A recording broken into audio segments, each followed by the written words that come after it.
आपने कहावत सुनी होगी, नज़र हटी और दुर्घटना घटी। ऐसा ही कुछ हुआ मध्य प्रदेश के जबलपुर में। दरअसल प्रयागराज महाकुंभ स्नान कर लौट रहे कर्नाटक के श्रद्धालुओं की जीप बस से टकरा गई, जिसके चलते जीप में सवार 6 लोगों की मौके पर ही मौत हो गई, जबकि श्रद्धालु 2 घायल हो गए। घटना के बाद जिसने भी हाईवे का मंजर देखा, सभी की रूह कांप उठी, क्योंकि मृतकों के शव नेशनल हाईवे 30 में बिखरे हुए पड़े थे। जीप के परखच्चे उड़ गए थे। किसी का शव शरीर से अलग था तो किसी का पैर। लिहाजा राहगीरों ने खितौला पुलिस को सूचना दी, जिसके बाद मौके पर पहुंची पुलिस ने शव को पीएम के लिए रवाना किया और घायलों को सिहोरा अस्पताल में एडमिट कराया। नज़र हटी, दुर्घटना घटी। ऐसा ही कुछ हादसा जबलपुर में हुआ। यह हादसा नेशनल हाईवे 30 में सिहोरा के पास हुआ।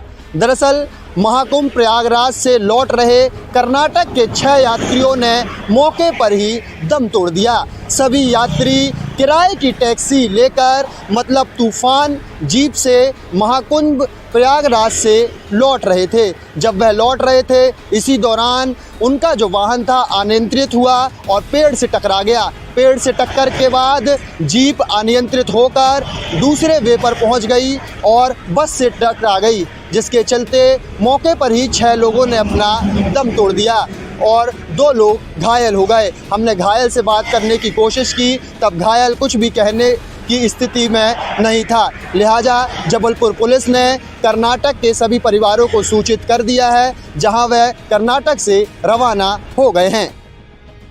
पूरे मामले में एडिशनल एसपी का क्या कहना है, सुनिए। नियंत्रित होकर अपने साइड को छोड़कर रॉन्ग साइड में चली गई और जबलपुर से कटनी की ओर जा रही बस से ये जाके टकरा गई और इसमें बैठे हुए 6 लोगों की मौके पर ही मृत्यु हो गई। 2 लोग घायल हैं, जिसमें एक को मेडिकल रेफर किया गया है और एक व्यक्ति बिल्कुल सही पोजीशन में है। उसको केवल पैर में चोट लगी है और उसको कोई नुकसान नहीं हुआ है। हालांकि यह पहला मामला नहीं था। इसके पहले भी 13 फरवरी को कर्नाटक के ही श्रद्धालु जब घर वापस लौट रहे थे, तब उनकी भी गाड़ी अनियंत्रित हुई थी और यात्रियों से भरी ट्रैवलर में 7 लोगों की दर्दनाक मौत हो गई थी।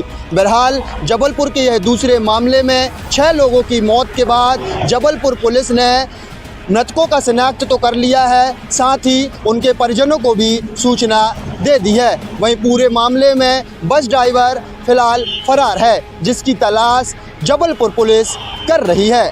लोकल 18 के लिए आकाश निषाद, जबलपुर।